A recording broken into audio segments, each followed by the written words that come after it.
Guys দেখো আজকে দুপুরের জন্য রান্না বান্না হচ্ছে। পনির ভাজি হয়ে গেছে, ভাত হচ্ছে, কিছু রেডি হয়ে গেছে রাঁধুনি। এই যে আমি গাইজ আমি দেখো করে নিতে এসেছি। আর অনেকদিন পরে কাদাতে পা পড়লো, দেখো কি ভালো লাগছে। দেখো কাদাগুলো কত শান্তি। আগে আমরা এই কাদাতে মাছ ধরতাম, কত শান্তি লাগছে। দেখো পা কাদার ভিতরে দিয়ে কালো কালো কাদাগুলো। আর এই যে এই দুটাকে নিতে এসেছি গাইজ, দেখো এদেরকে নিতে এসেছি আমি। বানটা খোলার পরে জায়গা চেঞ্জ হয়ে গেছে, এখন দেখো আবার খাচ্ছে। দেখো সামনে এটা কুয়া, ওরা খাচ্ছে।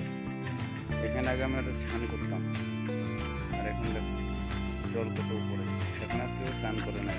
আমি আছি এখানে, টেনশন নেই, পড়ার কোনো চান্স নেই। কোনটাকে ধরে রাখছি দেখো। আর জায়গাটা দেখো কত সুন্দর, কিন্তু প্রচুর গরম, বোঝা যাচ্ছে না কিন্তু গরম। আর আকাশের ওয়েদারটাও কিছুটা ভালো না, বৃষ্টি আসার সম্ভাবনা আছে। খাও খাও, আমি আছি, তোমরাও আছো, খাও। জন্মাষ্টমী শেষ, এখন খাওয়া দাওয়া হচ্ছে।